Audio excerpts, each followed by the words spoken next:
这刺青究竟牵连着什么？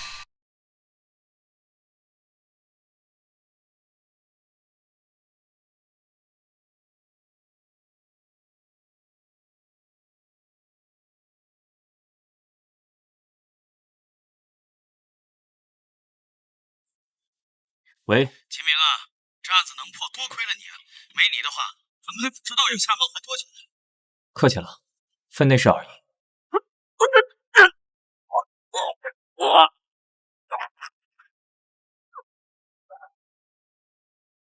哎，秦明，你怎么了？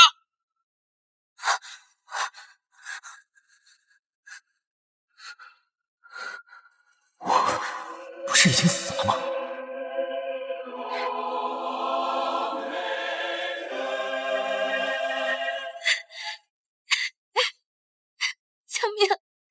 小明，你终于醒，你吓死姐姐了，你知不知道？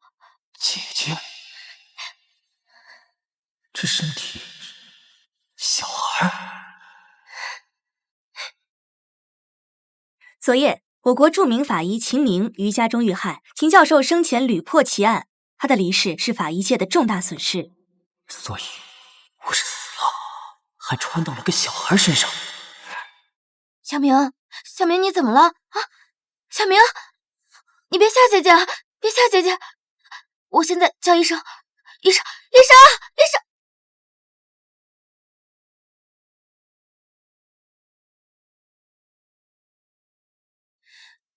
喂，王主任。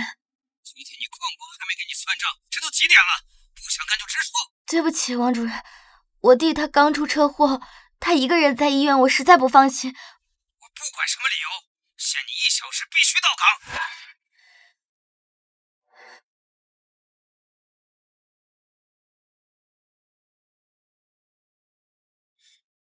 小心脚下，对不对？跟我来这边。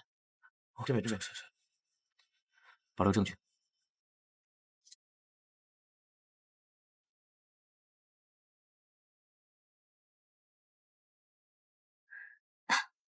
陈队，王主任，不好意思，我来晚了。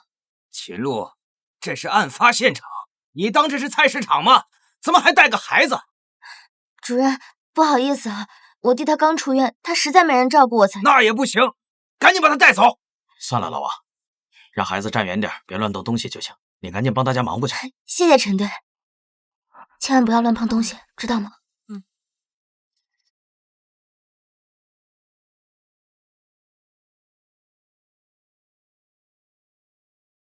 陈队，从现场遗书来看，确实是自杀，不过应该是为情所困。唉，可惜了，这么年轻。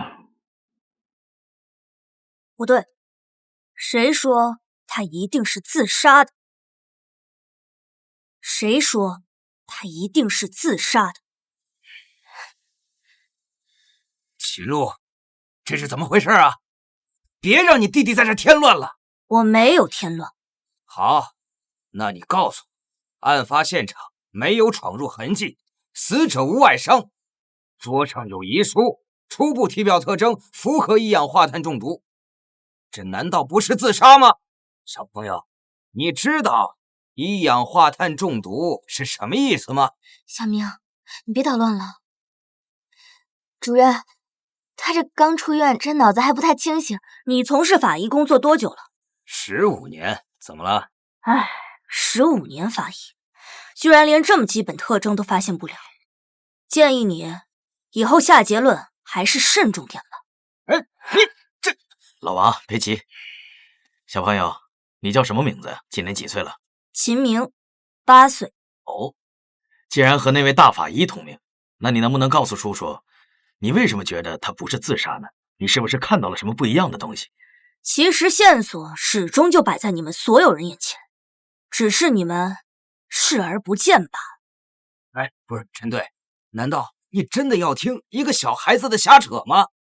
樱桃红色皮肤是典型的一氧化碳中毒体征，结合现场情况，自杀的推断合情合理。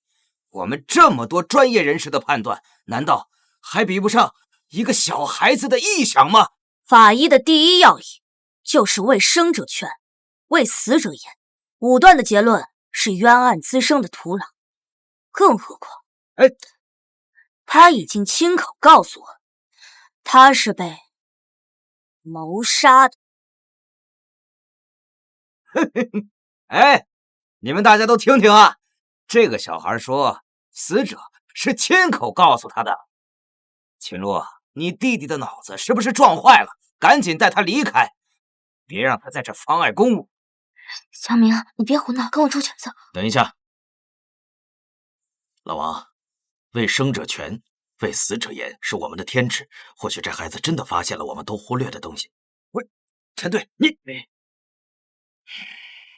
好，行，今天我就让你说，我倒要看看你能说出什么话来。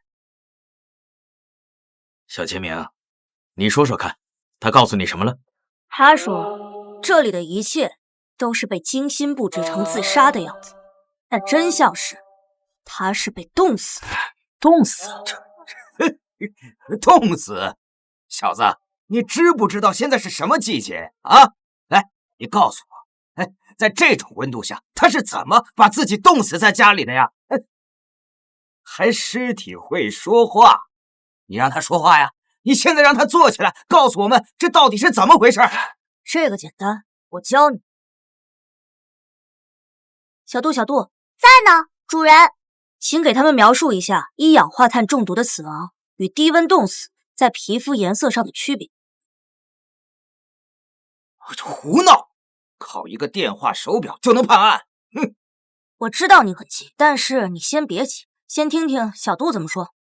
一氧化碳中毒致死的尸体，由于碳氧血红蛋白形成，皮肤常呈现特征性的樱桃红色；而冻死尸体，由于低温导致毛细血管收缩及后续反应，皮肤通常呈现一种更为鲜明的鲜红色。这红色确实有些不同寻常。主任，死者不会真是冻死的吧？荒唐！单凭肉眼，在这种光线下，怎么能区分清楚樱桃红和鲜红？这是最顶级的法医才能做得出最细微的判断。他一个8岁的孩子，他懂什么呀？他。我们调查了徐娇娇的近况，死者最近因为感情问题情绪低落，有明确的自杀倾向，而且有遗书。如果按照你说的是冻死的话，那这房间里根本不存在这样的环境，这怎么解释？所以我说这不是自杀，而是他杀。小明，这种话你可不能乱说。姐，我没有乱说。你说是他杀，但他的遗书可是他本人的字迹，定时报警电话留的也是他的，种种证据都指向了是自杀呀。哼，那些恰恰是凶手希望你看到的答案。答案？看他的鞋。别怎么了？这不是穿的好好的吗？建议你先去配一副眼镜。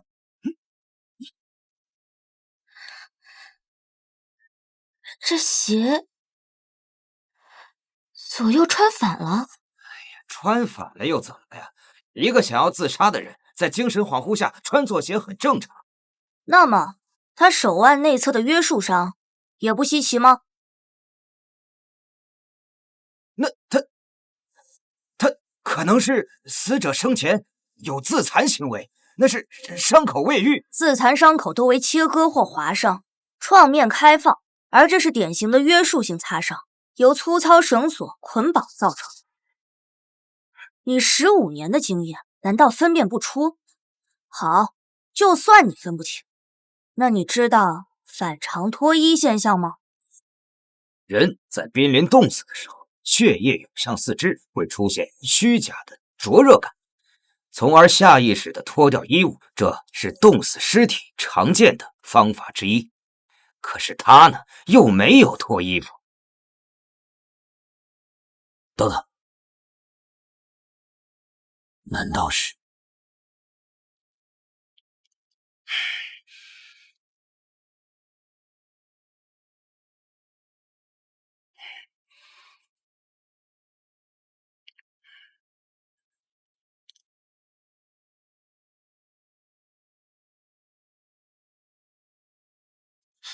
哎，老王，你说到底什么情况？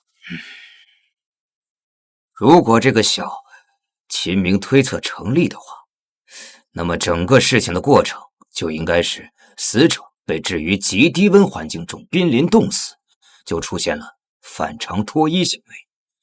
但凶手为了掩盖冻死的事实，又重新给他穿上了衣服，在慌乱中穿错了鞋。所以，这只能是谋杀。在现场报告出来之前，一切都是推论。秦璐，你去和家属沟通一下，说明一下情况，让他们积极配合一下。好，那我弟弟……放心吧，我们会照看的。小张，跟我走。哦。我也叫你小明，可以吗？小明，叔叔很好奇，为什么我们所有人都没有发现的细节，你一下子就看到了呢？大叔，死去的人也是有表达的，有时候这种表达比活人更可信。我们要做的就是仔细倾听。倾听。综上所述，我们法医要做的就是倾听，为亡者开口，为正义发声。说得好，说得好，说得真是。说得好，你很像叔叔认识的一个人。谁？一个很了不起的人。那就让我们看看你分析的对不对。陈队，最新的检验结果出来了。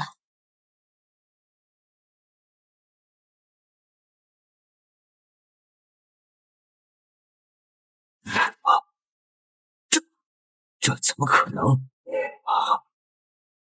初步检验分析，死者血液中未检测到一氧化碳，心脏血液分析和病理特征均符合冻死诊断。竟然真的是冻死的。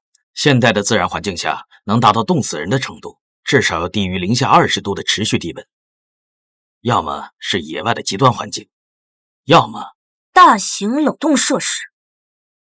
看他指尖，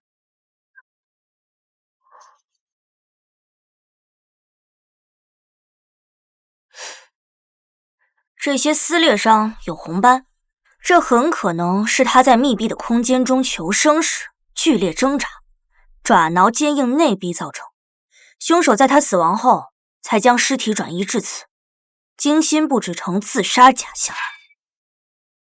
立刻组织人手，以现场为中心，排查3公里范围之内所有具备大型冷冻和低温储存能力的场所。是。秦璐，你弟弟不简单呐，你平时没少教他呀。陈队，我真没教过他这些。年轻人不用那么太谦虚。你弟弟不是刚出院吗？回去好好休息一下吧，有什么事我会通知你的。好，走。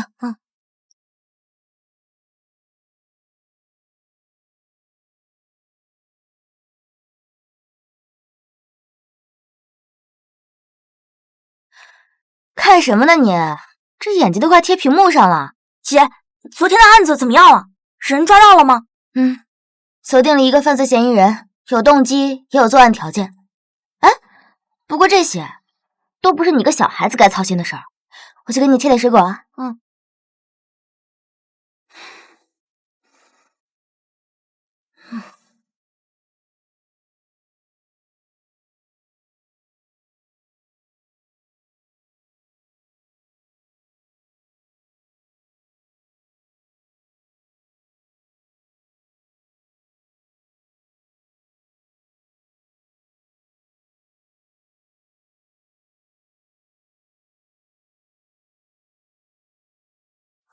姐，不对。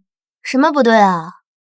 你们抓错人了，他不是凶手。张雨恒，徐娇娇的前男友，职业是冰棍批发站配货员，有日常接触大型冷库的条件，动机为感情纠纷。初步怀疑他将徐娇娇冻死在冷冻车后，将尸体运回家中，布置完现场后畏罪潜逃，暂定为初步嫌疑人。不对，凶手绝对不是他。小明，谁让你动我工作资料的？啊？姐，我就是好奇嫌疑人是谁。好奇你也不能乱翻，这个是刑事案件，不是你们小孩子该关心的问题。姐，我已经8岁了，而且我想帮你早点破案，你也能轻松点。破案靠的是证据和推理，不是小孩子帮忙。好了好了，听姐姐的话，我们一起看电视好不好？咱们看哪个频道？哎，姐，我不爱看电视，但我可以告诉你，你们抓错人了，真凶不是他。小明，你别闹了，队里现在已经锁定犯罪嫌疑人了。那是你们都被引导去了错误的方向。姐，让我说完，如果我说的没道理，从今往后，我绝不再碰任何与你工作相关的东西。好，那你说，但如果只是瞎猜，以后这些东西你想都不要想。姐，这个张雨恒失踪看起来确实有点像畏罪潜逃，也拥有作案条件，但是你们忽略了这个案子里最不合理也最关键的一个矛盾点。忽略了什么？犯罪嫌疑人的失踪时间。失踪时间怎么了？张雨恒在徐娇娇尸体发现当天就失联了，这与他作案后潜逃的逻辑完全吻合。不，那只是表面上的吻合，与真正的时间线对不上。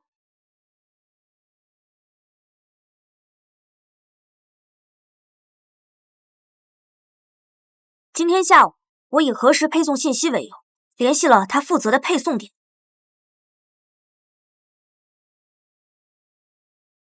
喂，你好。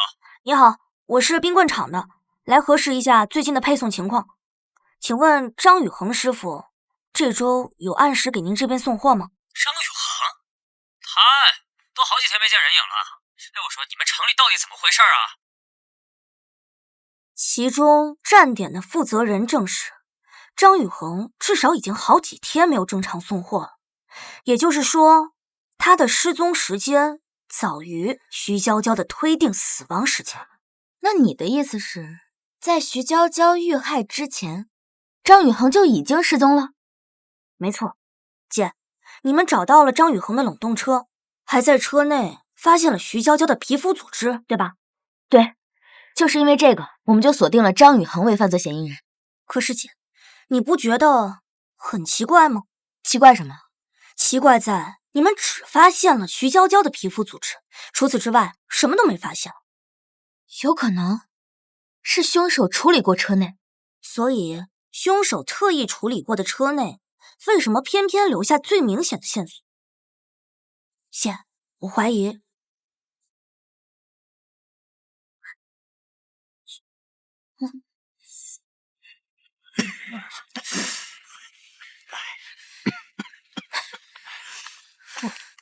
哎，秦璐，新的冰棍厂的制糖车间不是在隔壁吗？你怎么把我们带到这儿来？这地方都荒废多久了？王主任，是这样的，我弟弟怀疑早在徐娇娇死之前，她的男朋友张雨恒就已经死了，而且觉得这里就是案发现场。啥？我说秦璐，你是不是脑子真的不清醒啊？现在所有的物证、动机都指向了张雨恒，你现在过来告诉我啊，他不仅不是凶手，还早就死了。小子，上次是你运气好，让你蒙对了一次，怎么着，还真把自己当成大法医了呀？啊，哼，一个小孩子靠着电话手表查点资料，就敢推翻整个专案组的结论，哼！哎呀，老王，你冷静点，来都来了，不妨听听。陈队，我们现在是在查命案，不是在陪小孩子玩什么推理游戏。这事要是传出去，就因为一个孩子的几句话，就让我们动摇了侦查方向，这队里的脸往哪儿放？我还有一堆报告要写，没时间在这瞎耗。要走请便，让情绪代理理性做判断的人，确实不适合待在法医队伍里。小子，你再说一遍。小明，你怎么说话呢？快给主任道歉。我说的都是事实，为什么要道歉？你面对不合预期的线索，第一反应不是推敲，而是全盘否定，这不是专业素养缺失，是什么？好，好，好，好，你说的头头是道是吧？行，小子，今天在这儿，你如果能找到张宇恒啊，或者能指出凶手是谁，我王强就当着所有人的面叫你一声师傅。哎，老王，你胡闹！陈队，我干法医干了15，勘察过的现场、精神、尸体，比这个孩子见过的活人都多。现在凭什么轮得着他来教训我？15年有什么用？法医学的深度从不靠时间堆砌，而是靠这儿。我想你当初的老师应该教过你。你不是要我找出真凶吗？凶手就在这儿。什么？小明啊，你说凶手在这儿，你有证据吗？哎，不是，陈队，你难道真的要听一个孩子在这指挥办案吗？张宇恒的嫌疑已经铁证如山了，不是靠他一句话就能推翻的。卷宗的物证分析记录记得不错，有一条应该是徐娇娇鞋底细缝检出高粘稠度麦芽糖浆残留。是又怎么样啊？徐娇娇是在送冰棍的冷冻车里遇害的，这沾上糖浆很正常呀，这算什么新证据？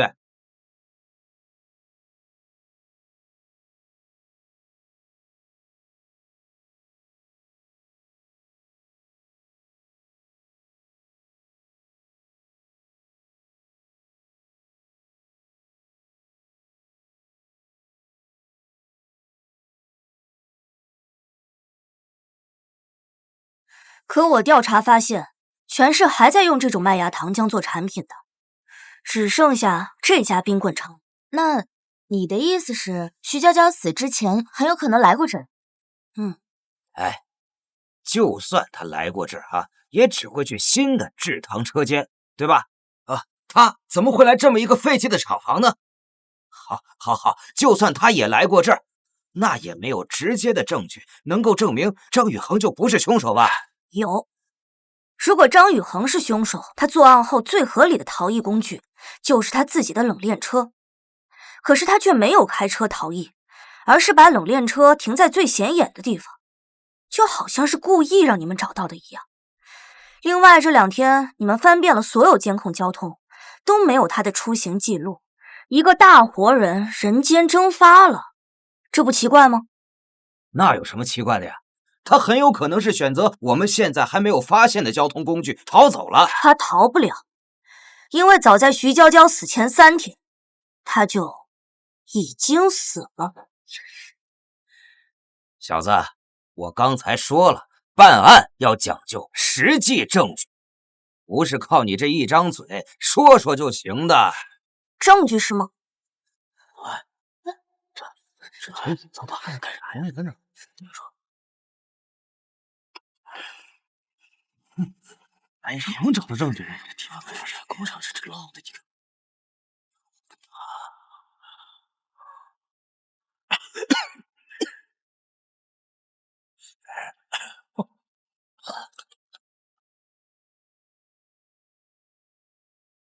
证据就在这里。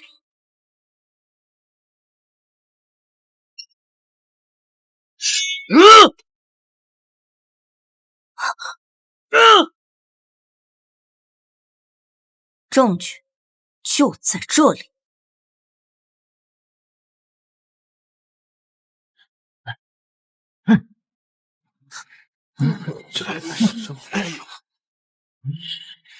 什么这么难闻？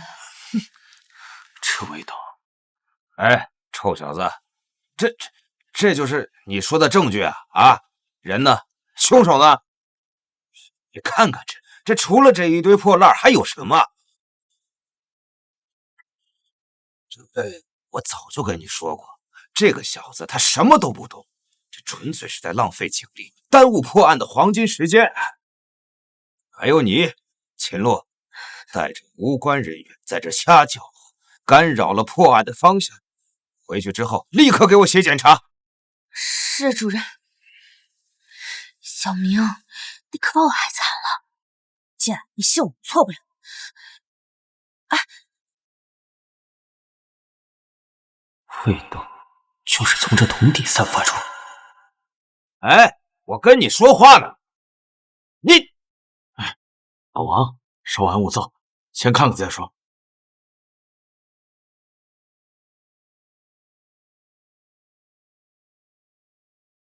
你们要的尸体就在里，你们要的尸体就在里面。你说什么呢，小明？这上面都长草了，怎么可能会有尸体？小子，你不会还真以为自己是大侦探吧？啊？行，今天我就教教你，我要让你知道，这破案不是谁都能行的。哼！啊，看看这灰，这地方荒废了至少小半年了，连基础的侦查都不会，还敢说尸体在这桶里？你是真把我当傻子耍呢？啊！唉，大叔，就你这侦查基本功，还是跟我好好学学吧。我法医科主任，哈，跟你一个8岁的孩子学破案。哎，秦璐，你确定你弟弟的这脑子没被车给撞坏了？小明，你别胡说。第一，这土颜色深，湿度均匀，且表面毫无干裂，且绝不会超过3天。第二，新运来的土地的种子却能在2、3天内发芽出叶，说明土壤里有极好的肥料，也就是正在腐败的尸体。难道你们进来的时候没闻到一股尸臭味吗？什么味儿？这么难闻？原来刚才那个难闻的味道是尸臭味儿。可是这个味道没有多大，你是怎么……姐，这是天赋。挖开！哎，不是，哎，挖开，挖开！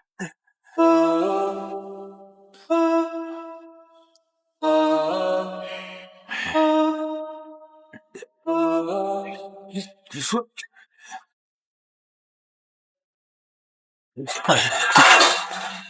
这都挖了半天了，尸体呢？臭小子，你现在还敢说你刚才不是在胡说八道吗？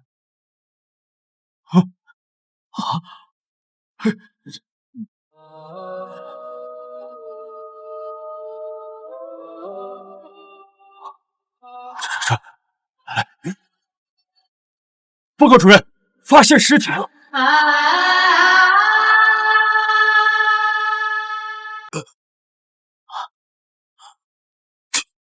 陈队，封锁现场，马上联系局里，加派人手。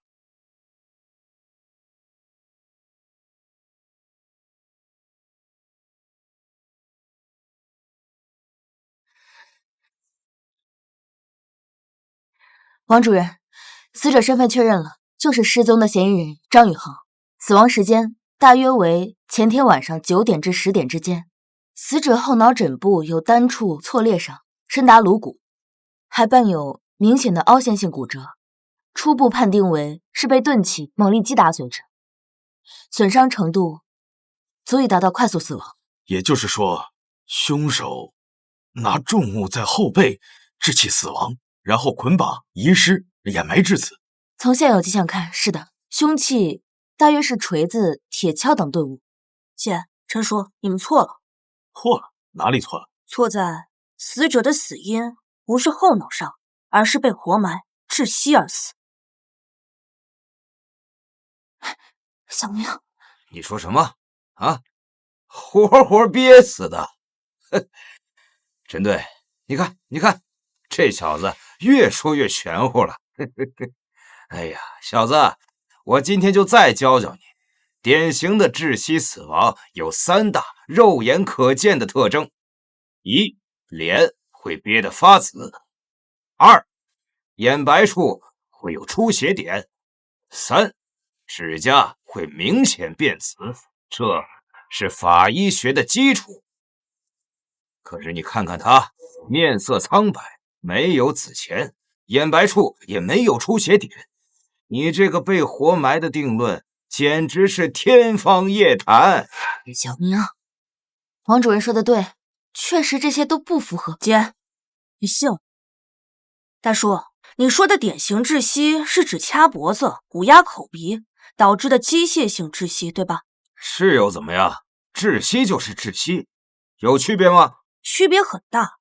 死者遭遇的是被泥土瞬间覆盖口鼻，导致气道完全阻塞的异物阻塞窒息。而这种情况下，机械性窒息的典型面容自然不会出现。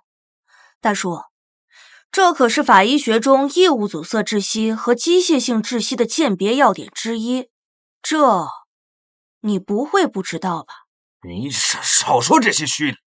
你说他是窒息死亡，你总得有更直观的证据吧？你有吗？证据？检查他鼻腔深部、咽部，证据就在里面。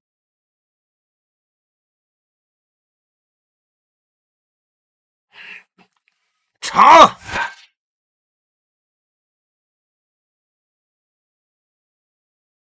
主任，鼻腔深处有泥沙粘着。继续查，查咽喉深处。哎，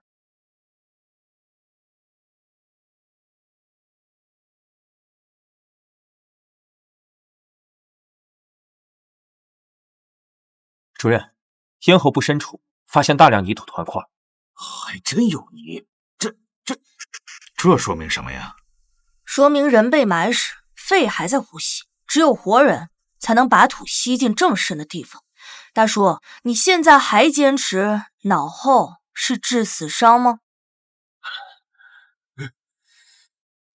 ？15年，我干了15年的法医，现在竟然连这么基础的甄别点都忽略了。经验有时反而会成为盲点。我说过，不管是尸体还是任何可能的线索，你都应该认真倾听，为死者鸣不平，才是我们该做。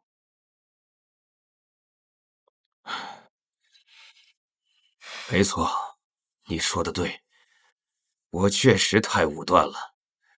小子，你还真有点东西。老王啊，看样子你要真拜小明为师，跟他好好学学了。主任，这小明他就是运气好，撞了一下。主任，他跟你比，他还嫩着呢，不是？不管怎么说，小明也为我们提供了破案的方向。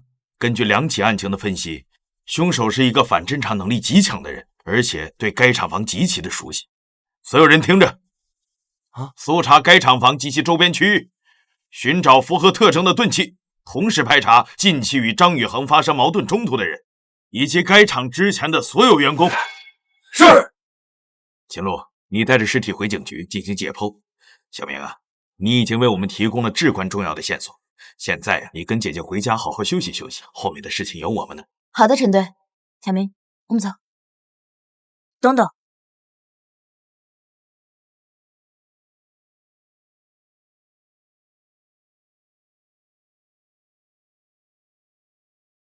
怎么了？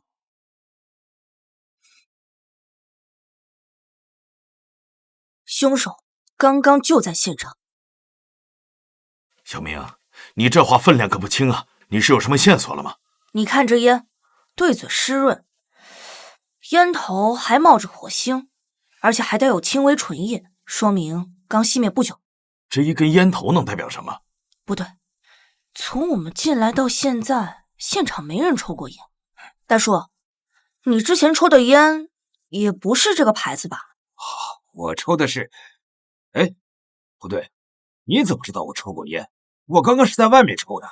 我说过，我鼻子很灵，你身上的烟味儿和这烟蒂的味道截然不同。相反，死者身上的烟味儿恰好和这烟蒂一模一样。你的意思是说，这是死者抽的烟？不对呀，他不是……死者的牙齿、手指都没有长期吸烟的痕迹，他根本不抽烟。那么，他身上的烟味只有一种解释，那就是被凶手沾上的。而这个味道一样的烟蒂，就是凶手不久前抽的。燕地信险，凶手没有走远，怎么搜？秦洛，你保护现场，照顾好你弟弟。走。连烟头都要来不及踩熄，是听到我们进来，仓促躲藏吗？可这仓库也没地方可躲。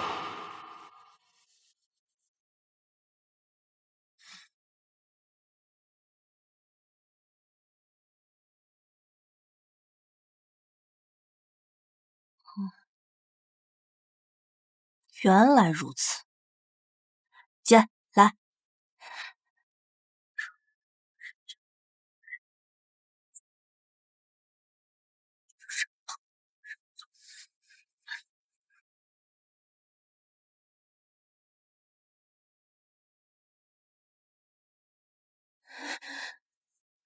小明，你确定人在里面？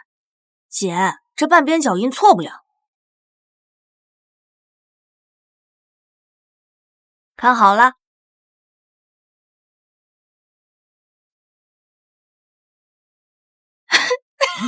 好啦，臭小子，剩下的交给陈队他们了。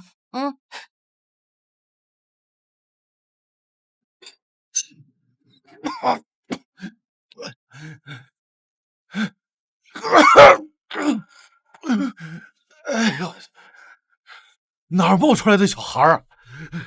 不仅坏我好事，还整我！今天我要是能逃出去，我弄死你！我！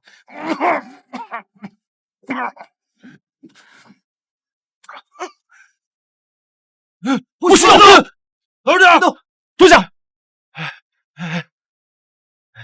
我说警官，你们是不是有什么误会啊？带走！哎，不是，走！哎，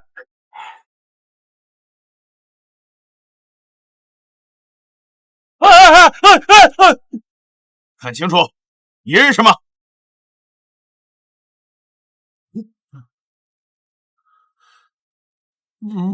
不认识，我从没见过。他死了跟我有什么关系？不是你们抓我干什么呀？不认识，不认识你藏在通风管道里。哎呦喂，冤枉呀！这样，我跟你说吧，我原来就是这个厂子里面的工人，最近这不手头有点紧啊，就想着在这儿捡点破烂去弄点钱。结果你们一群人乌泱乌泱的冲进来，还都是警察。我看这阵场，我慌了，我这脑子一发热，我就躲进去了。哎，不对，警官，我捡破烂违法吗？你只是捡破烂吗？啊？千真万确，就是捡破烂的呀！我要是知道这里死了个人，你借我10个胆子，我也不敢来啊！你看多晦气啊！陈队，这个人他的心理素质不一般，目前我们还没有能够证死他的证据。按照他的这套说辞，很有可能会解脱。老王，我们现在只有24小时时间，在这一个时间之内，我们必须找到证据，撬开他的嘴。哎，王警官，这该说的我都说了，要是没什么事的话，你们先忙着，我就先走了啊！等一下，你走不了了。你是谁啊？人家警察办案子，你插什么嘴啊？再说了，老子什么都没干，凭什么走不了？因为人就是你杀的，你在撒谎。胡说什么呀？谁杀人了？我说警官，你们现在办案子这么儿戏吗？啊，让一个小屁孩在这里指手画脚的。你没杀人，那你心虚什么？不是，你哪只眼睛看见我心虚了啊？你吴峰曾经这个厂里的员工，工厂倒闭后，你开始干些偷鸡摸狗的事，维持生活。你说你不认识 C， 但事实是，你们不但认识，还有很深的恩怨。不是小朋友，这饭啊是可以乱吃的，话不能乱说呀。我说了，我不认识他。是吗？可为什么前天晚上9点，你还给他打电话，两个陌生人半夜3更，有什么可聊的？我猜你是把他约来这里谈你们的旧账吧？什么旧账？我听不懂。调查他的手机通讯记录。吴峰，你每撒一次谎，你的嫌疑就更重1分。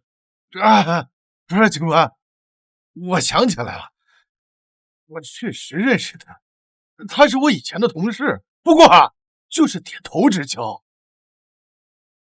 电话是拨错了，我跟他什么都没说，也没约他到这里来，我没承认是怕惹麻烦，我真没杀人。点头之交？可我调查张宇恒人际关系发现，几个月前你偷换厂里机密零件，差点被告进牢里。后来是你跪下来求他，说一定偿还并换回零件，他才勉强同意暂不报案。但你也被原先的厂开除，这叫不熟？你胡说什么？我是不是胡说？原先厂里的员工都能证明。看来你的嫌疑很重啊！还不老实交代！不是警官，我是恨他呀，他害我丢了工作，我应该恨他，但是我跟他有仇，我也不能杀了他呀。你也知道这杀人是大事，是不是？他要讲究证据，你没证据，他就是污蔑，没证据，你们这就是乱抓人。证据当然有，而且就在你身上。哼，我说你们污蔑的也有点底线吧？你们要是有铁证，早就甩我脸上了，还至于在这跟我磨嘴皮子吗？小明，你这话可不能乱说，你有把握吗？你看他右手小臂上就有你想要的证据。你干什么？别动！说，这伤是怎么来的？说清楚！听好了，这是我前几天喂流浪猫让它挠的，跟这件案子8竿子打不着我再说一遍，我没杀人，我不认识他。快提取死者指甲缝里的残留物和他身上的疤痕去做 DNA 比对，我看他到时候还怎么嘴硬。大叔，不必了，指缝残留物我已经让我姐编号封存送检了，结果很快就会出来。你刚才就已经发现了死者指甲的异常，我们这么多人都没有发现，你是怎么？初步检查时，我发现死者指甲有断裂，且甲缝内有少量纤维颜色不对，所以我提醒我姐重点提取了。现在你还有什么要说的？我说什么老子还是那句话，人不是我杀的。小屁孩，你别以为我不知道，这指甲缝那点玩意儿一旦被污染这 DNA 它是很容易被降解的，提取做比对。你跟我俩在这演电视剧呢我还跟你们说了，我还是懂一点点法的没有铁证，你们最多也就扣留我48小时，等时间一到你们就得乖乖的把我放走了。吴峰，在检测结果没有出来之前，你确实是我们头号嫌疑人，依法我们有权对你进行留置审查。陈队，他说的也不完全是歪理，微量生物混合检测确实影响很大，如果真的比对不上，难道我们就真的这么把他给放了吗？喂，听见没有？你们老大爷心虚，这48小时时间一到老子就大摇大摆的从你们局子里面走出去我看你拿什么留我。小屁孩，你等我出去了，咱们两个的账慢慢跟你算。你要干什么？你敢动我弟弟一下试试？你这个混蛋，你连孩子都敢威胁！小明，你还有没有其他证据？这个人绝不能把他放出去。姐，王大叔，你们不用急，他走不了了。一个小屁孩，你毛长齐了吗？口气还不小，老子就在这等着，看你们拿什么留我啊！哎呦，你们现在一个两个的破案就靠小孩啊，也不过如此嘛！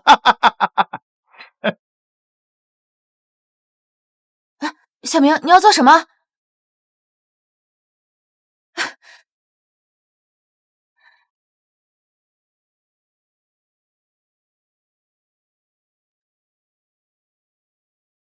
小明，你这桶里这些划痕什么情况？死者被塞入桶中后曾恢复意识，这些是他在双脚被缚时用鞋底疯狂蹬踏壁桶所染。这说明他当时还没有死，并且经历了剧烈的痛苦。可是并不能直接指向。你们再仔细看看，这些划痕到底指向什么 ？WF 无风。没错，无风，就是你名字的首字母。这是在张宇恒精神涣散前用尽最后一丝力气留下的铁证。怎么可能啊？一个快要死的人，他怎么能做到这些啊？他用的是鞋底嵌入的石子，在反复蹬踏中一点点抠划出来的。人在濒死时爆发出的求生欲超乎你的想象。现在，请你回答我，一个和你素不相识的被害人，为什么会在生命最后一刻因死刻下你的名字？现在，请你回答，张宇恒是不是你杀的？我们这怎么停电了？小明，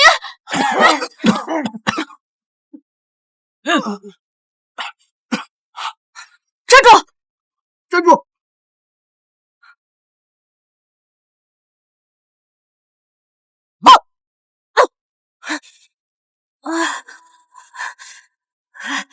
原来我不杀小孩，但谁让你多管闲事？小明，小明，小明，小明，小明，小明，你醒醒，小明，小明，起来，小明，小明，小明。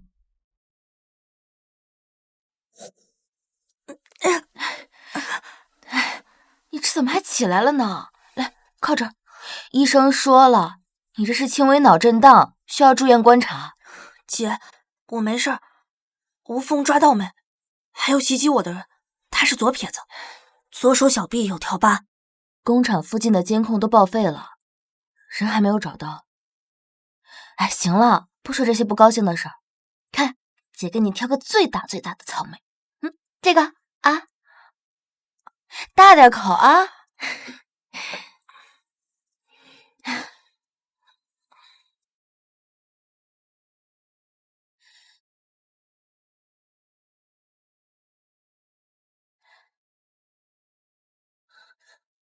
吴峰自首了，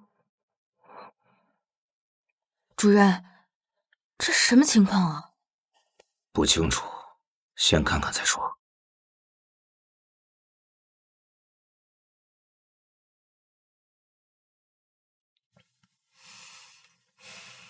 吴峰，谁把你从厂里带走的？军官，我都说了，我是自己逃走的。那为什么呢？因为我不想进去啊。那为什么又回来自首了？哎呦，那是我良心过不去啊！张玉衡的死啊，我承认，就是我杀的。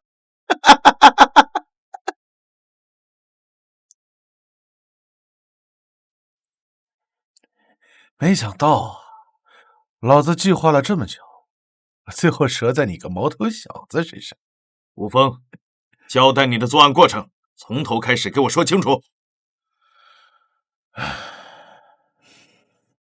好，我说，哎，好好记啊。3天前的晚上呢，我给张宇恒打电话，我告诉他，我现在跟的这个厂子它黄了，里面有好多零件，反正也没人用，是不是？我让他过来看看，顺便拉走，就当是抵我之前欠他的。哎，你不知道啊，这种人啊，特别爱占便宜，总觉得捏着我什么把柄了，他肯定得来。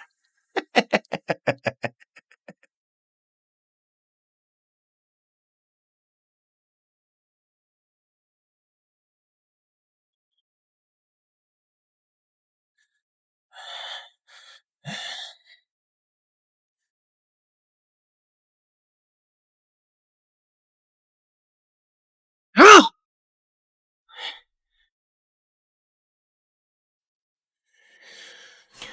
继续。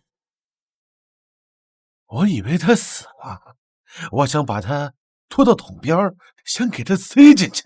我正准备搬他的时候，哟，他眼睛睁开了，他还没死。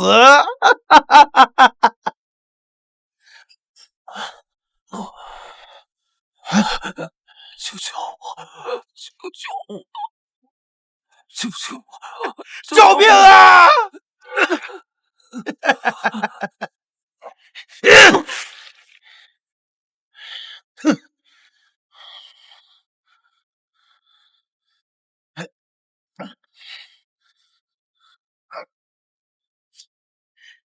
作案动机是什么？就因为他告发你？要不是他当初他多管闲事，我会丢了工作吗？我会欠一屁股债吗？我老婆孩子都跟人跑了。他当初要是当作没看见，会有今天这一步发生吗？他就该死。他做的是一个公民应尽的义务，毁掉你一生的是你的贪婪。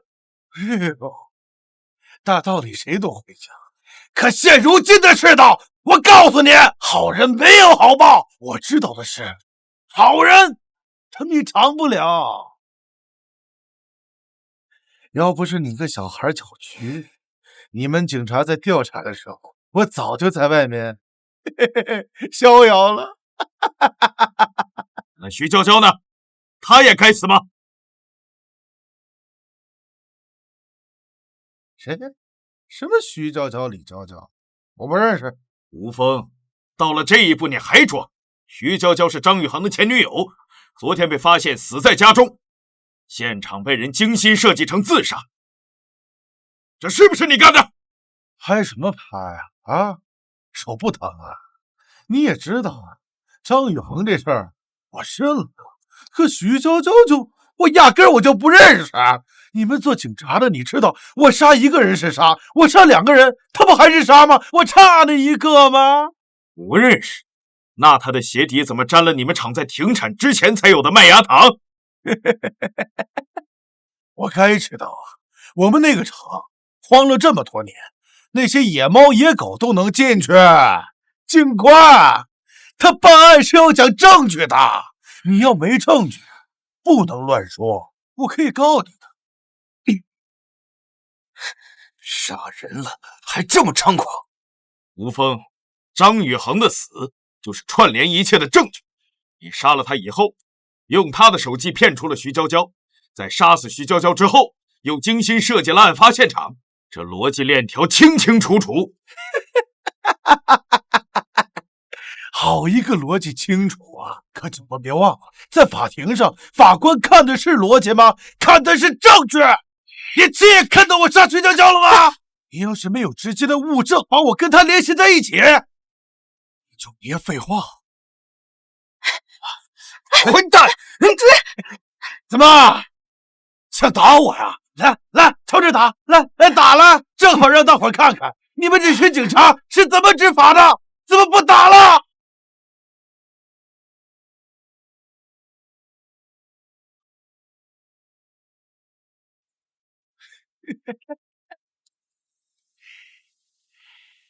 这纹身哪儿来的？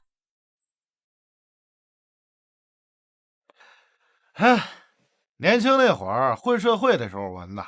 怎么纹身犯法呀？吴峰，问你话呢，老实回答。就一个破纹身，没完没了了还？这纹身必然和我的死有关联，但眼下先把案子破了才行。你要徐娇娇案的证据是吗？没错啊，当然要证据啊！我说你要没证据，你别瞎往我身上扣啊！叔叔不认的。你要的证据就在这儿。儿童小手表？不是，你们警察现在破案，这全靠这个啊！我说小子，你一会儿要拿不出真东西，不能哭鼻子啊！来警局路上，我用手表去同步的部分云端资料，其中包括我姐姐现场取证时对徐娇娇手机做的数据镜像备份，现在刚好同步完成。徐娇娇的手机之前技术科已经检查过，里面有价值的信息被删得一干二净。如果想要恢复，也需要时间。你是有什么新的证据吗？是删得很干净，但他忽略了一个地方，短信的草稿箱。草稿箱？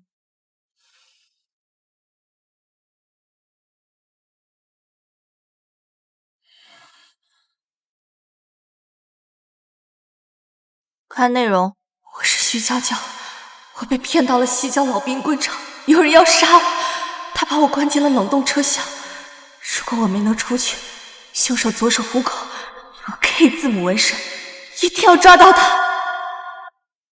我知道了，冷冻车里没有信号，他想求救，发短信却发不出去，系统自动将没发出去的信息存为了草稿箱。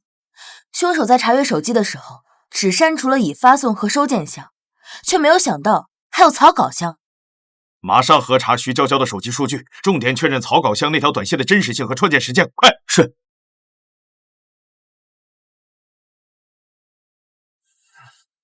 吴峰，还有什么要交代的？陈队，徐娇娇手机草稿箱里确实有这条短信，创建时间是她死亡当晚。另外，昨天在张宇恒指缝中提取到的皮肤组织也确实有吴峰的 DNA。完了，2条命，我彻底完了。吴峰，现在你还有什么要说的？2条人命，你要是老实交代，或许可以判轻点。我都说，徐娇娇也是我生的。吴峰，交代你的全部犯罪事实。杀了张宇恒之后，他的手机一直亮，一直响，是徐娇娇，她一直在给他发信息，说什么你在哪儿，怎么不回，赶紧回他之类的。为什么所有人都能有人陪啊，都有人惦记，就我他妈什么都没有？他们的生活还这么滋润，我看见信息我就来火，同时我还害怕，我怕徐娇娇她发现张宇恒他失踪了，他报警，你们警察在查案的时候顺着就能查到我跟张宇恒之间的一些过节，那我还怎么跑？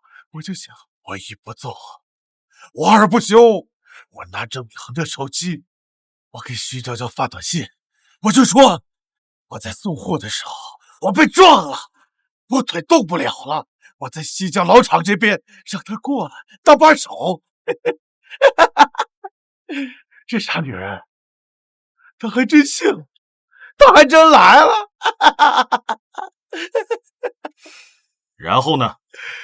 然后张宇航呢？徐娇娇是吧？哎呦，张宇航啊，他摔了一跤，腿动不了了。你来看看，快！啊！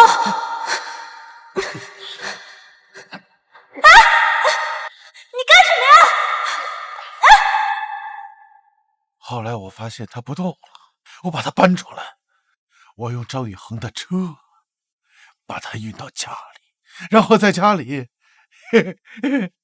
我布置成自杀现场的样子，让你们警察过去调查的时候，以为是张宇航杀了他啊，然后张宇航自己逃跑了，这样我就更安全了。你这心思可真够毒的，你警官，该说的我都撂了，这2条命也够抵债的。不，你没交代清楚。不是警官，这2条命，我还有什么隐瞒的啊？还有什么必要隐瞒吗？你这纹身，你确定不肯交代？我说过，那是我年轻的时候随便纹的。随便纹的，可我总觉得在哪儿见过。满大街都是一样的纹身，你见过？很正常。哼，是吗？根据调取的档案来看，你在被张宇恒举报开除前，做了12年维修工，期间虽有小偷小摸，但总体算本分，甚至有些怯懦。可举报事件后，你就像变了个人。在短时间内，不仅策划了针对张宇恒的谋杀，还紧接着布局杀害徐娇娇，并完成近乎专业的现场伪造与嫁祸。这种思维行动以及反侦查意识，不是一个被愤怒冲昏头脑、文化程度不高的工人能自发掌握的。说吧，你背后的主谋是谁？你看不起谁了啊？我是看侦探小说，我看电影，我自学了，我自学成才，不是吗？不是吗？不对，以你的犯罪现场来看，手法老练，步骤清晰，对心理素质要求极高。可这与你表现出来的冲动、易怒、破绽百出的表演存在根本矛盾。所以结论只有一个：你背后有人替你设计好了一切，还教你如何挥刀，如何清理现场，甚至如何应对审讯。而你手上这个刺青，就是你们之间的标记。你并非主动，你只是一把被选中的、被利用刀。我说的对吗？不对，没有人，就我一个人。我的计划很周全，我很聪明。要是我能再小心一点，你们谁也抓不到我，谁也抓不到我。这一切的功劳都是我一个人的，和你们任何人没有关系。别伪装了，吴凤。其实你内心深处不只是恨，你渴望被认可、被看见、被赋予某种价值，哪怕这种价值是扭曲的。而恰好你背后的那个人给了你这种价值感，他赋予你使命，让你觉得这些罪行有意义，让你错觉自己成了某宏大计划的一部分。这个刺青就是你的勋章，而你很需要，也很享受这种认可，对吗？我求求你了，你别说了，你别说了，你别说了，别说了！那个人是谁？怎么联系你的？他在网上找到我的，说能帮我解决问题，还能给我钱，让我纹上这个之后，我们就是自己人。在网上，他教我所有杀人的过程，他还让我叫他 K。那这个 K， 他为什么把你救走了，又让你回来自首？他让我把张宇恒的案子扛下来，撕咬着，说是激情杀人就不会被判死刑。他把我儿子带出国了，说是能给良好的教育。那这个人长什么样，或者有什么明显的特征？他长什么样子？对，他身上好像有一股香。怎么回事？拉住他！快拿灭火器！快拿灭火器！快救救我！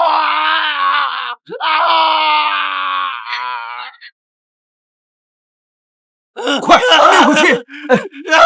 救救我！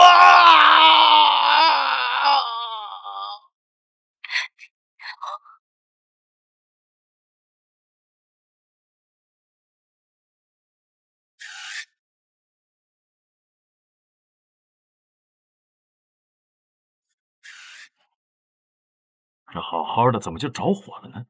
确实奇怪，这审讯室里怎么会有可燃物？真是邪了门了。陈队，从初步检测来看，火是从肚子这里燃烧的，有可能身上是沾了什么易燃的物质，所以在特定条件下才引燃。但是现在凶手尸体的损害太严重了，具体的呢，等我把样本送到那边仔细检验一下，才能知道结果。衣物燃烧？不可能，他的衣服上也没有什么特殊的东西。我刚才想揍他的时候，也没闻到有什么特殊的异味。你个混蛋！给我镊子。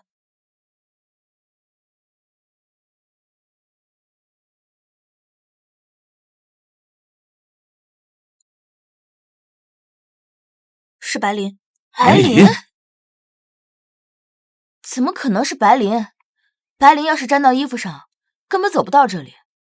而且白磷燃点低，一旦沾到衣服上，走几步就会自燃的。没错，从我们扣押到审讯的整个过程，他的动作也有很多。如果真的有白磷粘在衣服上，那早就烧起来了。你们说的对，死者衣服上的确没有白磷。那如果白磷是在他体内呢？体内？小子，你知不知道把白磷吞下去之后会有什么样的后果？他的喉咙和食道会被严重的灼伤，他怎么可能心甘情愿地吞下这种东西？好，退一步讲，就算是他自己心甘情愿吞下去的，但他胃里也缺乏足够的氧气，所以很难像刚才那样迅猛的燃烧。直接吞咽固体白磷确实不可能。那如果是被某物质包裹起来的白磷，就会轻松吞下。包裹的白磷，这说不通啊！吴峰之前还在极力的为自己争辩，明显是不想死。像他这样的人，怎么会心甘情愿吞噬像定时炸弹一样的东西？是，但要是他不知道里面有白磷呢？不知道里面的成分，却依旧毫无防备吞下的东西，那一定是他日常接触不会起疑的物品。那很有可能是每天要吃的东西。我知道了。秦璐，你来说。是胶囊。死者每天要服用药物，而且凶手也知道，所以他提前将胶囊中的粉末换成了白磷。死者服用药物之后，胃酸慢慢化解了胶囊的外壳，白磷逐渐暴露在胃里的狭小空间内，逐而缓慢的氧化蓄热。没错，我之前走访了解到，吴峰有高血压，每天早晚各服一次降压药，是雷打不动的习惯，而药常年放在他工装内侧口袋里。那一切就说得通了。白磷通过胃部慢慢氧化蓄热，但是一直没有达到燃点，直到他刚才讲到关键信息的时候，情绪激动，血压飙升，体温升高，体内脂肪迅速氧化，温度瞬间突破白磷燃点，于是就从内而外燃起来了。大叔，这次反应挺快。用不着你小子夸我。不过白磷的获取渠道非常严格，凶手不仅能获取白磷，而且完全了解它的特性。这么说，凶手既能接触到白磷，而且具有非常专业的知识。能够换掉无风药的人，一定是和他有亲密接触的人。那听你们这么说来，我想到一个人。谁？陈队，胶囊在胃里溶解的时间大约为2个小时，而2个小时之前，吴峰刚刚服用了药物，本来要交代所有，就被黑衣人给带走，所以我现在严重怀疑，杀害吴峰的凶手，有可能就是那个黑衣人。凶手把吴峰带走，不是为了让他应对审讯，而是为了灭口。但是如果这样的话，那半路把他杀了，岂不是更简单？为什么要把他送回来，来一个自焚？小明，你有什么看法？这也是我想不通的。单纯享受杀戮，挑衅警方，还是别有目的？我暂时也给不出答案。老陈，我听说你们一队破案了，嫌疑人在审讯室里自燃了，这是怎么回事啊？这什么情况？审讯室里为什么有个小孩子在这里？谁带来的？立刻让他出去！刘队，这是我弟弟，他……我不管是谁的弟弟，这里是办案现场，不是托儿所，马上把人带走。秦璐，你也是老同志了，这点错误还能犯？切，姐，我先出去了。哎，等等，刘帅，你什么意思？我什么意思？王强，我都要问问什么意思？我按规矩办事，有问题吗？有问题。这小子是我们队特聘的小法医顾问，案子能破，多亏了他。你跟他说话这么不客气，那就是有大问题。王强，雇一个小孩子当法律顾问，你们一队是没人了吧？刘队，这件事我会写一个详细的报告给局长的。不过这孩子确实为我们这案子提供了关键的思路。老陈，我可要告诉你，犯人自燃这件事情可大可小。如果你要是让这个小孩子协助破案，这件事情传出去，你们一队的脸可就丢光了。那你觉得破案重要，还是脸面重要？人死了，真相还在。如果因为所谓面子就放弃线索，那穿这身衣服是为了什么？这里还用不着你来教训我。哎，我觉得他说的没错，我们办案就是要为死者说话，不是为了谁的脸面。刘帅，你这个性子是不是得改一改？怎么跟我之前一样啊？你行，我不跟你争。我这一次来其实是局长发话，这件案子如果再没有实质性的进展，就由我们二队去接手。哎，你们二队的话就不用了，我们已经有了办案的突破的思路。凶手精通化学，对人体骨骼非常的熟悉，而且能够接触管制药物，这属于高智商犯罪。这么快？这尸体都还没拉回去解剖呢吧？用不着解剖，我们的小法医看几眼就够你们二队查3天的。黄强，我记得你以前最讨厌人家对你指手画脚，怎么现在被一个小孩子收拾的这么服服帖帖的？我看你们一队全部都魔怔了吧？相信一个小孩子的话，简直是胡闹！这个案子要是破不了，就不要再硬撑了，赶紧交给我们二队接手吧。再有人伤亡，到时候问题可就大了。3天？你说什么？这个案子3天之内，我会找到凶手。3天？你们一队现在办案靠做梦了是吧？小明，你确定3天不是儿戏？确定。刘队，你听到了，3天，3天之内我们必定把凶手揪出来。我也相信我弟弟。信？拿什么信啊？一个小孩子的异想天开吗？老陈，要是3天之后没做到该怎么办？总不能这上下嘴皮子一碰，这事就了了吧？刘队，如果3天之内我们没有抓到凶手，以后局里的案子你们二队先选，我们一队选你们剩下。你这是下军令状。行，如果你们3天之内交不出来凶手，那你们一队就等着退2线吧。哎，刘帅，别光说我们呀，我们要是做到了呢，那你和你的人怎么办？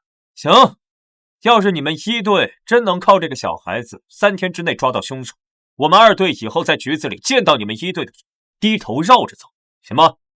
好，这可是你说的，一言为定。嘿，正好，我这眼睛呀也能落下个清净，也不用再看谁的脸色。行，我看你能得意到几时。走。哎，小子，我们一队的脸面和饭碗可就全压在你身上了。小明，你压力也别太大，我们大家都支持你。3天，我们一起努力。对了，锦路，下午局里有一个退休的法医讲座，是郭启元教授的，你带秦明过去听听，看看对他有没有帮助。郭教授，那可是业界泰斗。好的，陈队，那我收拾一下，立马带他过去。师傅。哎呀，是啊，这一个讲座好不容易请来的，是，对，我跟你说啊，郭教授可是我的偶像，厉害了。我这些法医知识啊，都是在他书上学的。听说刚刚去世那个大法医秦明也是他的学生，可惜啊，天妒英才。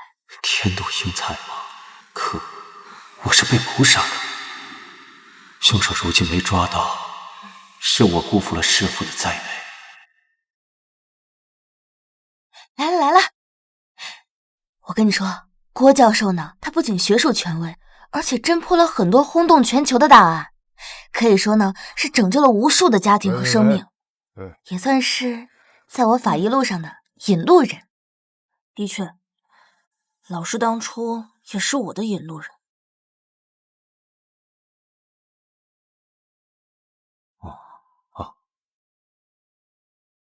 秦明，这是你破的第一个案子，果然没有让我失望。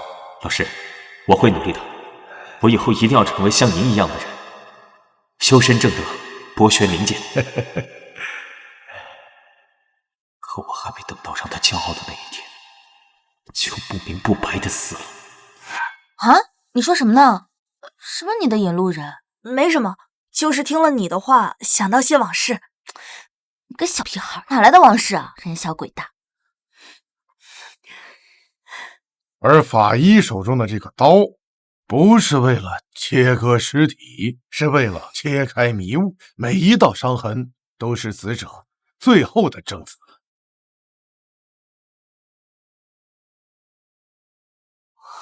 这疤，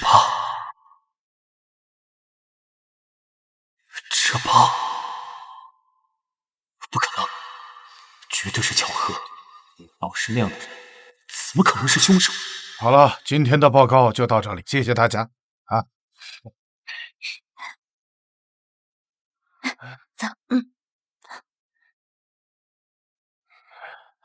你好，教授，我是市局法医秦璐，您是我的偶像。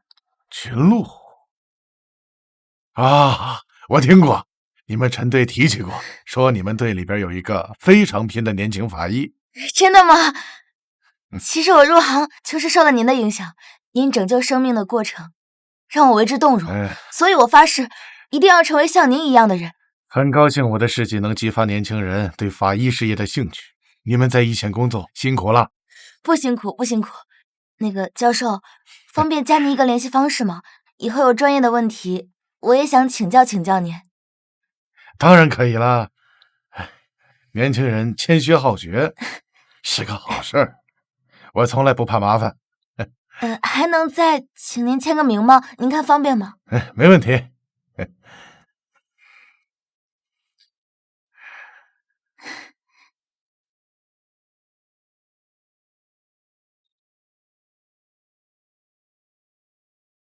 不对，这握字，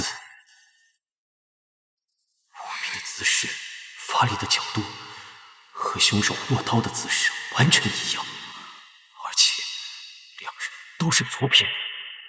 郭教授您好，我叫秦明，是秦璐的弟弟。啊，你好啊，小朋友，看来你这个弟弟是个小法医迷呀。没有吧？看来是我眼花了。他呀，就是爱看点侦探类的小说，在里面还学了一些东西。这查案的时候还帮了我不少忙呢。哦，这么厉害呢？看来是后生可畏啊，小朋友。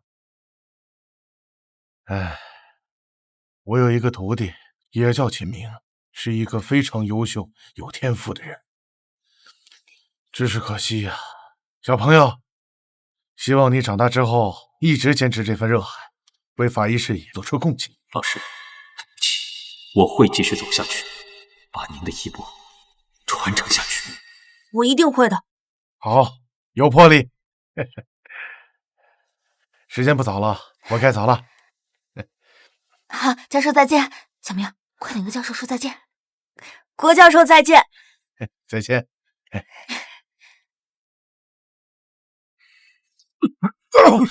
喂，对不起，教授，没事，你没事吧？没事吧？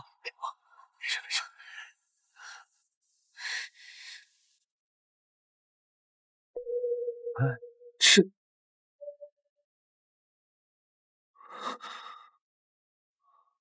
这不好意思啊。谢谢你啊，小朋友。好了，走了啊。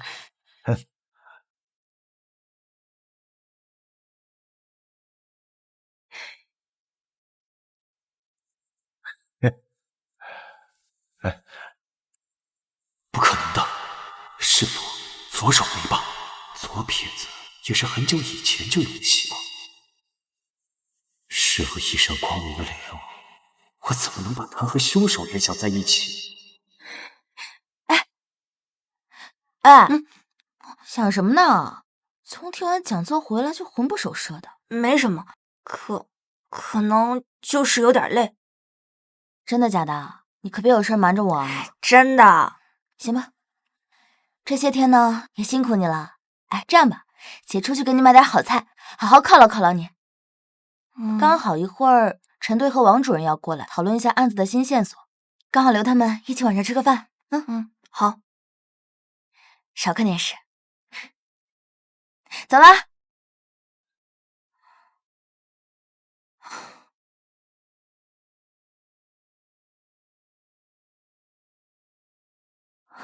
陈叔、大叔，你姐呢？我姐下去买菜了，等会儿给你们做顿大餐。走。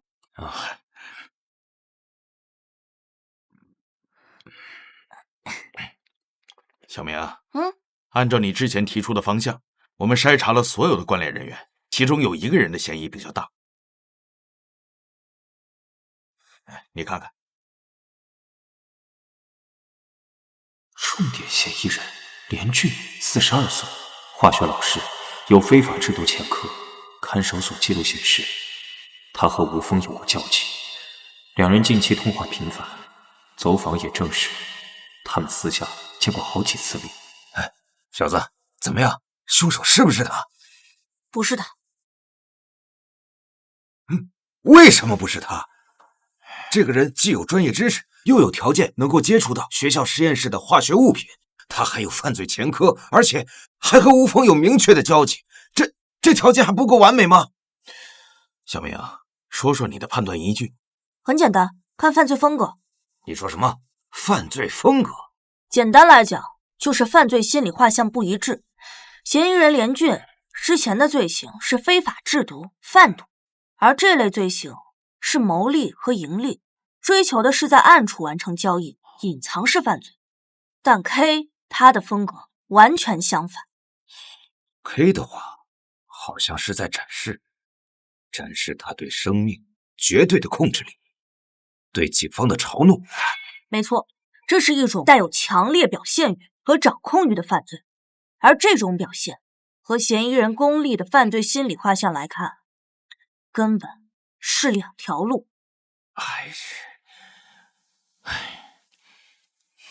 我们可是按照条件筛查了一遍又一遍，现在符合条件的就只有他一个人。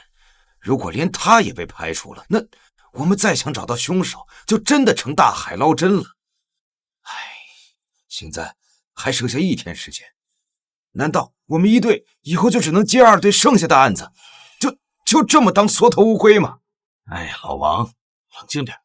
其实这结果在我预料之中，凶手心思缜密，心理素质极高，并且拥有绝对的自信，自然不可能留下明显的线索，让我们轻易摸到的。那你说该怎么办？3点时，现在就剩下1天了。姐，喂，小明，要不要吃冰淇淋？姐，你怎么了？姐，你还在吗？听到吗？出什么事了？姐。喂，指挥中心，我是1队的陈默，我们队的齐路警官疑似遭遇绑架，最后的联系地址在他家的附近。对，立刻启动紧急预案，调取周边所有的监控，搜查他最后的位置。不用了，陈叔叔，我已经找到了，这是我姐手机信号消失后的精准坐标。那还愣着干什么？赶紧走啊，去救人呀！来不及了，通讯是被物理破坏中断的，说明对方行事果断，有备而来。等我们赶过去，人早就不在原地了。去总比不去的强吧？那我们就待在这儿，干着急吗？陈队，我们马上出发。等等，小明，你是不是已经有办法了？给我10分钟。10分钟？10分钟你能干什么呀？10分钟找到我姐位置。哎呀，别打扰他。不，陈队，那我们现在干什么？就在这干等他吗？老王，我已经让周边的同事和刑侦队其他的人已经过去了，封锁现场，严密勘查，看看有没有目击者和其他的证据。我们现在过去也未必有他们快，不如在这等小明，结果出来了，我们好调整方向。小明啊，你现在是在分析什么？我姐为人善良，生活简单，从未与人结怨，凶手偏偏在这个时间点绑架她，目的绝不简单。我能想到的只有这几起案件的幕后黑手 K。 他这么做一定有他的原因，就像连环杀人案的凶手选择受害者往往遵守标记或规律，只要找到这个规律就能推到目的，甚至预测他可能带我姐去的地方。如果硬要说，徐娇娇、张宇恒、吴峰确实也算连环案，可是一般的连环案都有固定的模式，比如说相同的地点、相似的死法，或者凶手在现场留下特殊的标记。可是这几个案子死法完全不同，现场又没有发现共同的标记，这哪来的规律呀？错，凶手有杀人规律，就是这个啊，五行图。这是什么？五行图？你的意思是说，凶手不是随机作案，而是根据这五行规律来筛选受害者，设计杀人的手法？没错，第一案徐娇娇死于低温冻伤，寒气属水，对应五行中的水。第二案张宇恒被活埋于土中窒息，对应土。第三案吴峰体内白磷自燃，对应火。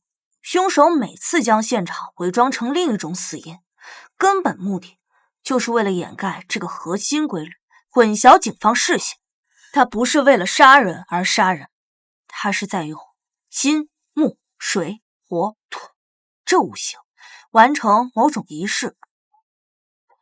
那按照这个规律，五行还剩下金和木，难道还有2个预设的受害者？那秦璐她岂不是……我姐不会有事的。小明，别急，我们现在最重要的就是要好好想想，属性为金和木，凶手会以什么手段？没错，通过分析凶手可能使用的手法，就能推断出场所，这样就能缩小搜索范围，更快的找到你姐。金主杀伐，对应的死法可能是锐器刺杀、切割。木主生发，也代表束缚，对应的死法可能是绞杀、勒毙。勒毙绳子。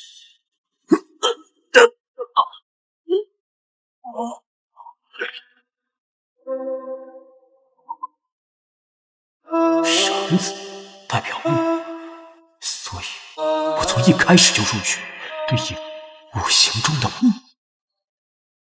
那这样的话，只剩一个金，五行即可集齐。金，我姐姐对应的是五行中的金。不是，这又是哪儿得出来的结论？现在可不是凭感觉瞎猜的时候，万一要是猜错了，那可就没有时间。不会错的，具体原因现在来不及详细解释，你们听我的就好。小明，你现在是在找什么？根据我姐最后消失的位置，排查附近场所属性金的地点，这些地方都有可能成为凶手犯罪场所。属于金的地方，那可就广了，金店、金库、五金行等等。如果按照这个方向去撒网的话，目标这么多，我们根本时间不够啊。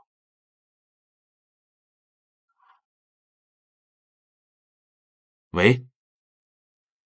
什么？现场发现了秦璐被踩碎的手机，还有呢？好，我知道了。现场的同志发现了其路被踩碎的手机，还发现了一个西郊金属回收公司的临时出入牌，这或许就是凶手的目的地。啊，走，赶紧去救人！走。不对，凶手如此缜密的人，怎么可能留下如此明显的线索？他是在故意误导警方。哎呀，不管是误导还是诱导，那我们也得先过去啊！我们要是晚1分钟，你姐的危险就会加重1分。找到了，完美符合基因的场所，我姐就在这儿。法医鉴定中心。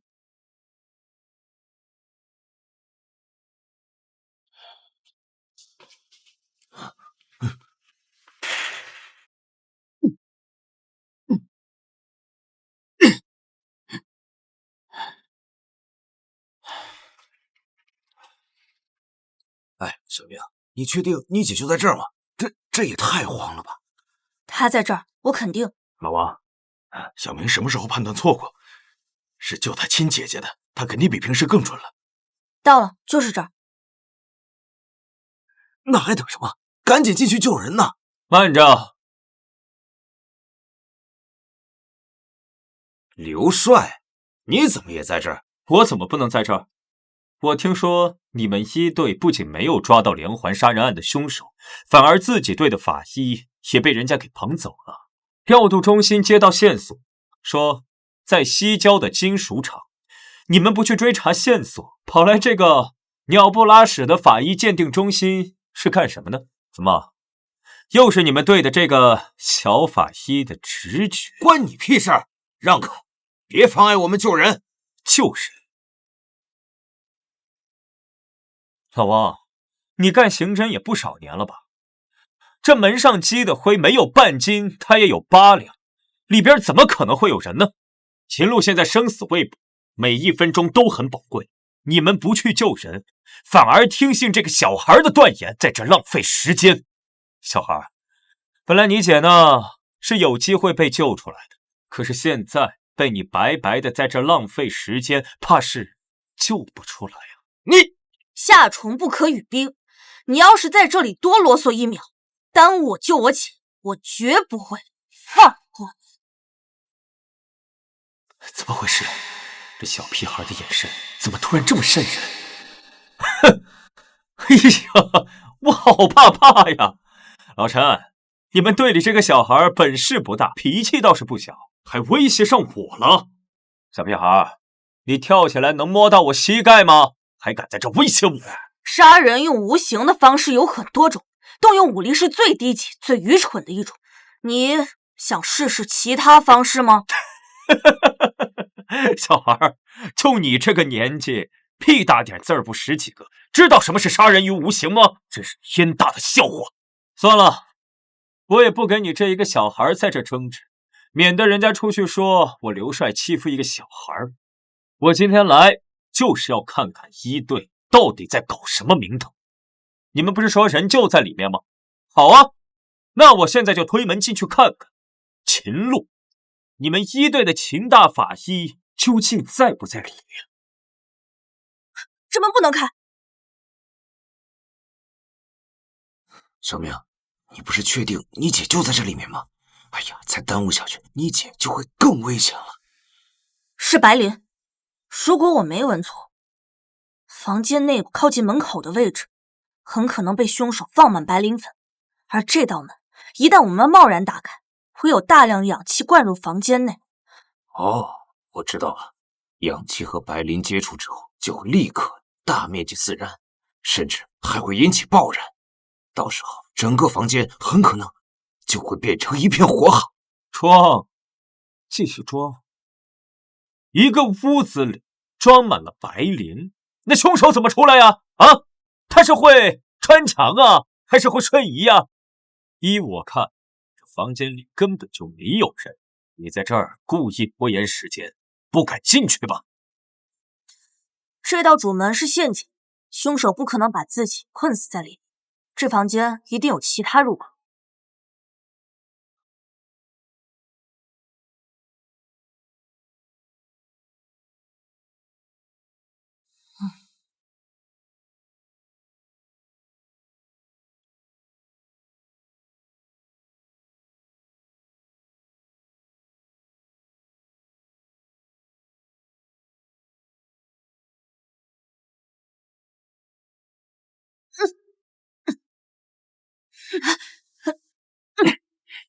姐，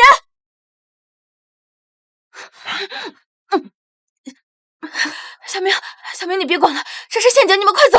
这是陷阱，快走！姐，别说话，节省体力，我知道。这是什么鬼东西？怎么摆个冰块在这？哎，别碰！这冰块是用来固定刀的，等冰块融化到一定程度，刀失去支撑，就会直接掉下来，刺穿我姐头颅。这他妈是个定时的杀人机关！啊！我把这个架子移开。不能移。为什么不能移？要是冰块化了怎么办？你看这儿。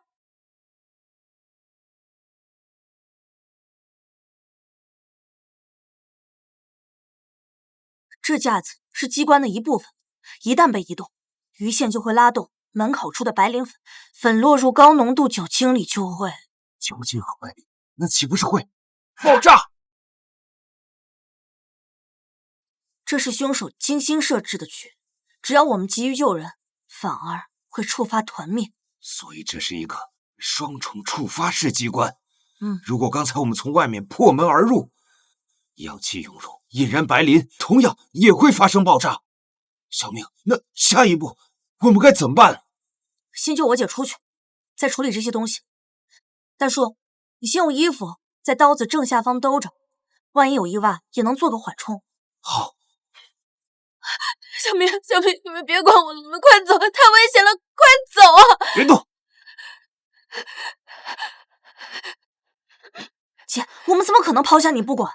前路，你可别乱动，万一触发了机关，我们可就都走不了了。姐，我给你松绑，你一会儿动作要轻，千万不要碰到架子啊！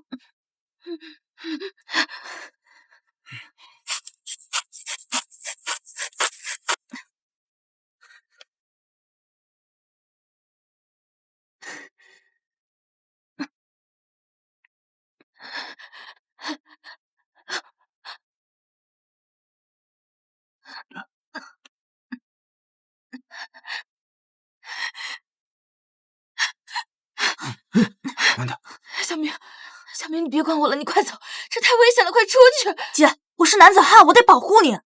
你别管了，你快走啊！姐，我不听。好了，小明，你就别吓唬你姐了。啊，刚才我们已经按照你说的，把白磷都装进了密封袋，这次保证爆炸不了了。陆晨呐，这都快20分钟了吧？人呢？我看这人根本就不在里面。他们两个不肯出来，怕是在里边想着怎么圆这个谎了吧？老陈，不是我说你，你们一队呢，要是输不起就直说，这以后所有的大案要案就由我们2队来接上。你们一队啊，就专门去处理那些鸡毛蒜皮的邻里琐事就行了。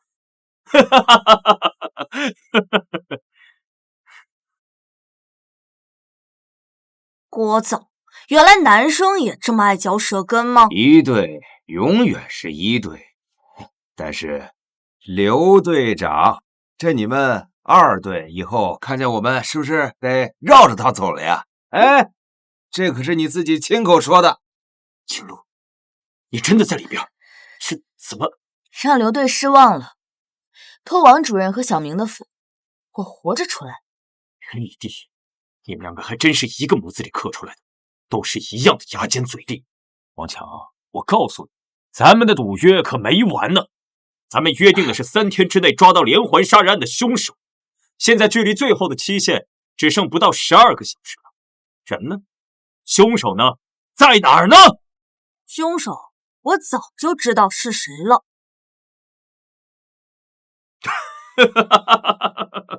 小屁孩，你知道凶手是谁？吹牛不打草稿。你既然知道凶手是谁，你怎么不去抓他呀？难不成留着他过年吗？我告诉你，抓人是要讲究证据，讲究线索的。空口白牙，谁不会说呀？刘帅，你给我嘴巴放干净点！这个小子，他说知道，就一定能够找到证据。行，那我等着瞧。要是你们抓不到凶手，到时候可要愿赌服输，不能赖账。我们一队永远不会耍赖，倒是你们，我也希望你们到时候能够说话算数。我等着瞧。哼！小明，你说你知道凶手，你有几成的把握？10成。我不仅知道凶手是谁，还知道他现在在哪。现在赶过去还来得及。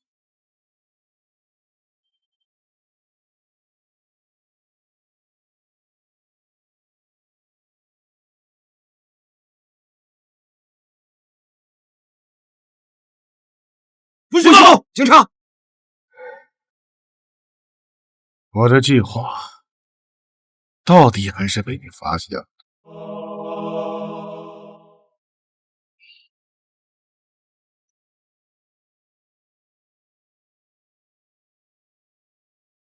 秦明，你终究还是找到了这里，我是该夸你聪明呢，还是要怪你多事呢？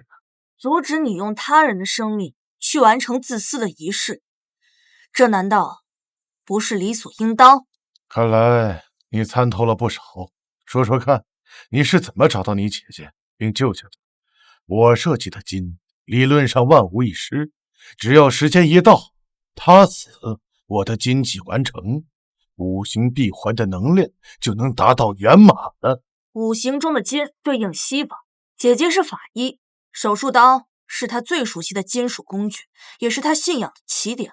而五行中的金木水火土，金大头也代表了你的信仰，所以你想让金祭品死在你们信仰开始的地方，在西方位，并且和你信仰有关，只能是你第一次执教的研究院。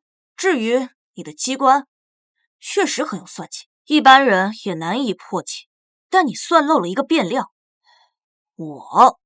我的出现恰好能改变你所有预设。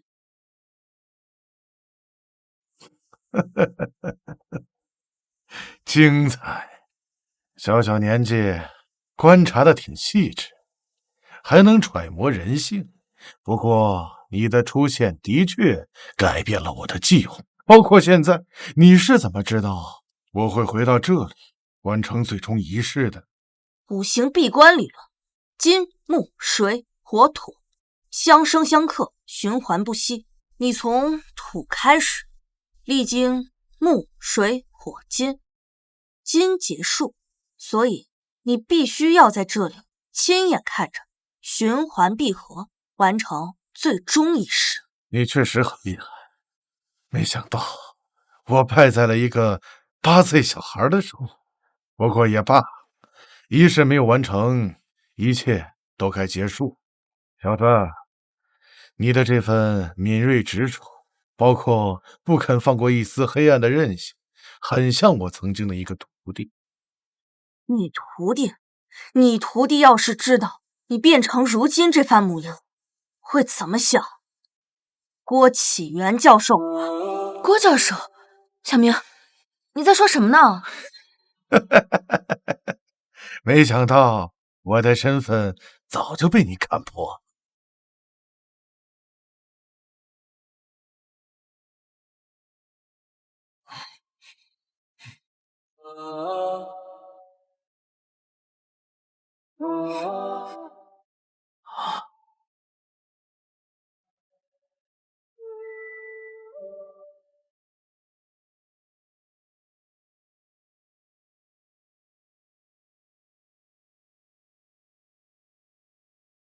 郭教授，怎么会是你？你为什么？郭老，你怎么会？你是什么时候开始怀疑我的？从你手上无意露出的疤痕，还有握笔的姿势开始。但真正让我将你与 K 联系起来的，是礼堂那次，你不小心散落的资料里那张手绘的五行图。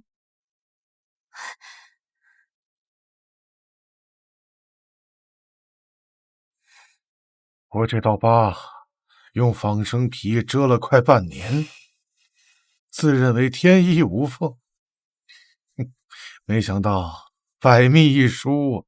郭教授，您是法医界的灯塔，您写过那么多的论文，教过那么多的学生，您拯救过无数冤屈的灵魂，你一直告诉我们，法医的要义是为生者全，为死者严，可是你却亲手制造了死亡。是啊，师傅，为什么？因为你教我的一切，难道都是谎言吗？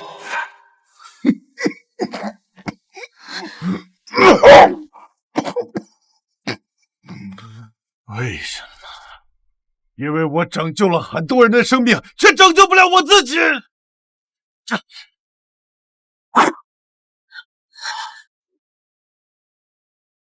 看到了吗？这些疤，癌症晚期，全身扩散。医生说，最多不超过3个月。我一生信奉科学，钻研人体，但是到头来，科学给了我什么？一纸冰冷的死亡判决书。可是我不甘心，我翻遍了古今中外所有的典籍，终于在一本古书上找到了希望。五行续命禁术，以5条生命为基，对应5行，在特定的时辰、特定的地点，引动元素之力，就可以逆天改命，重塑生机。可我是法医呀，我怎么能杀人呢？所以，我找到了他们3个罪孽深重之人：徐娇娇私自贩卖掺假保健品，致人伤残，对应水之毒；张恒虐杀流浪动物取乐，心理扭曲，对应土之浊；吴峰制毒贩毒，祸害无数家庭，对应火之虐。他们都有罪，死不足惜。用他们的命换来一个真正有价值的我，还可以拯救无数的生命，我有什么错？可他们都是活生生的人，你这样做跟杀人有什么区别？杀人犯只会杀人，而我呢，可以拯救千千万万的生命。田洛，你确实是个好人，没有做过恶事，但谁让你是金属性的极佳载体，是我能找到的最接近极致纯粹的人，所以我只能对你下手。那秦明呢？他把你当父亲一样敬重，你为什么要杀了他？秦明，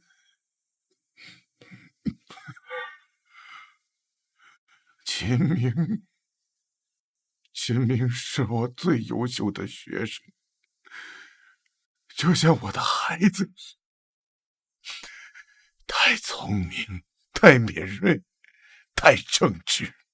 他在调查陈年旧案的时候，无意间触及了 K 和5行理论的边缘，他起了疑心。他在私自调查这件事，我奉劝过他，暗示他有些深渊不能触碰，但是他不听，他执着于真相，就像你一样。可是，我不能让他再查下去了，我不能让他毁了我最后的希望，只能让他成为仪式的一部墓主束缚。他纯净、善良，被真相的执念所困，是完美的目击品。那天晚上，在他书房，是我亲手，那是我这辈子下过最重、最脏的一刀。可是为了苍生，为了拯救更多人，我不得不做。你错了，生命的长短从来不是衡量正义与价值的齿轮。你用罪恶换来的延续，每一分每一秒都渗透着肮脏的血，那不是活着，是诅咒，是比死亡更可悲的沉沦。如果秦明还在，他绝不会理解你的苦衷，他会用最确凿的证据链，亲手将你逮捕归案，这才是他会做的事，这才是你教给他的真正的法医精神。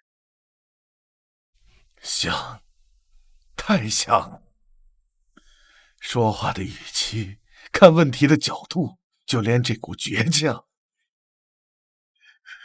都像极了我的小明。你说的对，这条路我走得太脏太远了，远到我都忘了当初为什么出发。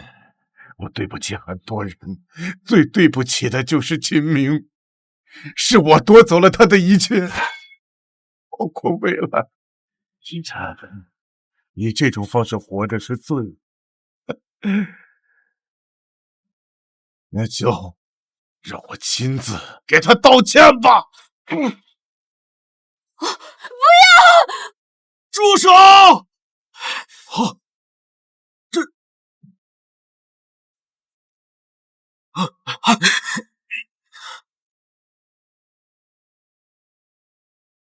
师傅，救我！小明，你们也来见师傅了，对不起，师傅走错路了。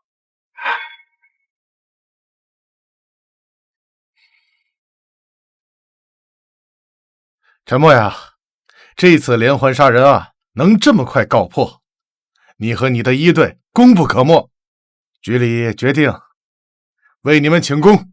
局长，不瞒你说，这个案子之所以能破呀，全靠这小秦明，秦璐的弟弟。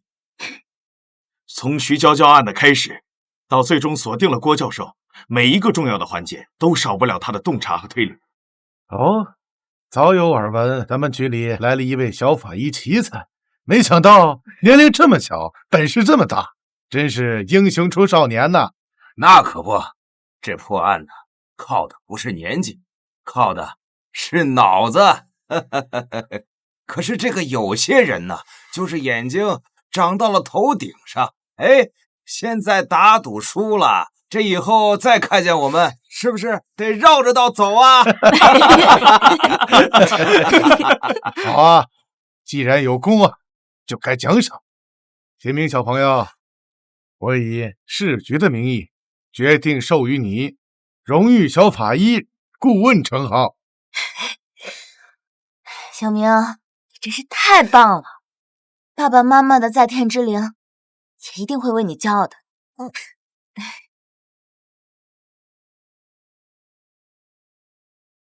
郭，他死。没关系 ，K 也运存在，让我们敬 K 这余生。